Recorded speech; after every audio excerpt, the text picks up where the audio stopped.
Hello friends, હું આજે simple અને ભાવે ગલકા અલગ રીતે ભાવે એકદમ ગલકાનું શાક ના ભાવતું હોય તો ગલકા મગની દાળનું શાક બનાવી રહી છું. એની માટે મેં 500 ગ્રામ ગલકા લીધા છે. ગલકાને મેં સુધારી રાખ્યા છે નાના નાના ચોરસ પીસમાં. છોતરા કાઢીને એને ચાખીને ખાવા, કેમ કે ગલકા ઘણીવાર કડવા નીકળે છે. 150 ગ્રામ મગની દાળ લીધી છે. મગની દાળને મેં અડધો કલાક પલાળી છે. એક ટામેટું લીધું છે.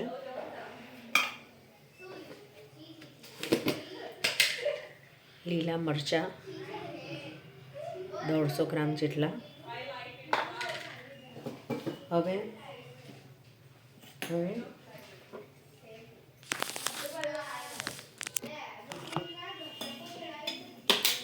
અને આપણે કુકરમાં કરીશું એટલે ફટાફટ 3 સીટીમાં મગની દાળને ગલકાનું શાક તરત રેડી થઈ જશે.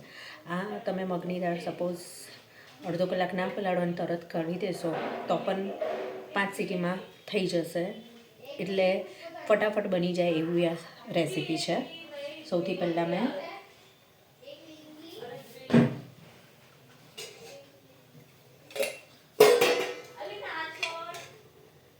બે ચમચા તેલ,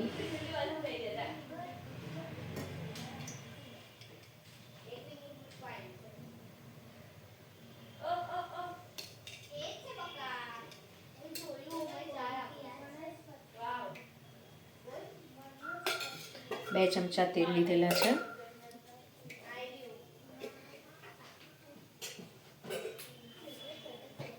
એમાં હું તેલ ગરમ થાય એટલે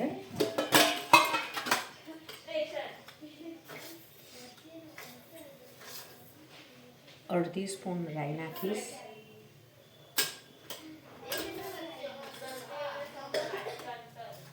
રાઈ તતડે એટલે અડધી સ્પૂન જીરું નાખીશ અને હાફ ટીસ્પૂન હિંગ. હવે એમાં 1 ટીસ્પૂન હળદર અને 1 થી 2 સ્પૂન લીલા મરચાં. એમાં હું ઝીણું સમારેલું ટામેટું એડ કરી એને હલાવી દઈશ. એને બહુ પકાવવાની જરૂર નથી. હવે એમાં હું 500 ગ્રામ ગલકા નાખીશ.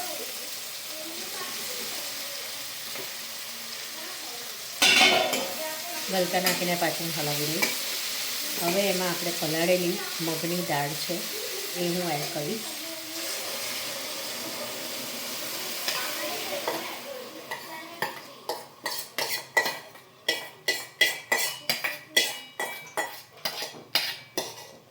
પલાળેલી દાળમાં મેં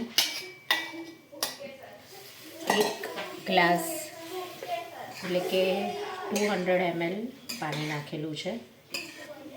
ગલકામાં પણ પાણી હોય એટલે એમાં હું વધારે પાણી એડ નહીં કરું.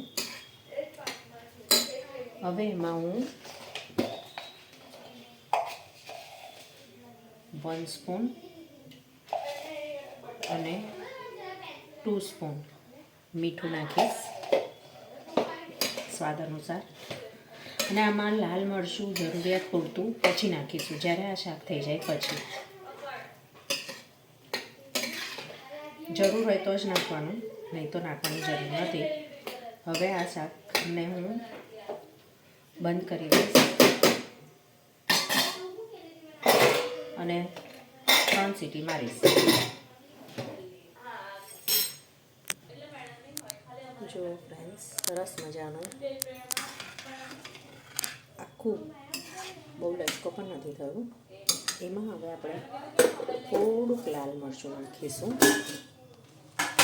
તમારે લાલ મરચું ના નાખવું હોય તો અવોઇડ કરી શકો છો. એના બદલે ફક્ત લીલું મરચું વધારે નાખીને શાકને સ્પાઇસી કરી શકાય છે. બહુ હલાવવાની જરૂર નથી, નહીં તો ભાંગી જશે મગની દાળ અને લચકો લાગશે છે. લચકો જોઈતો હોય તો લચકો. હવે આને ટેસ્ટ કરીએ.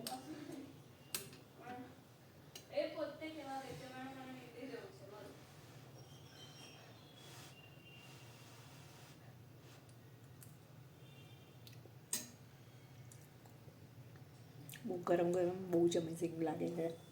આ શાક ફટાફટ 10 મિનિટમાં થાય એવી સબ્જી છે. Thank you. તમને ગમે તો સબસ્ક્રાઈબ કરજો, લાઈક કરજો. Thank you very much.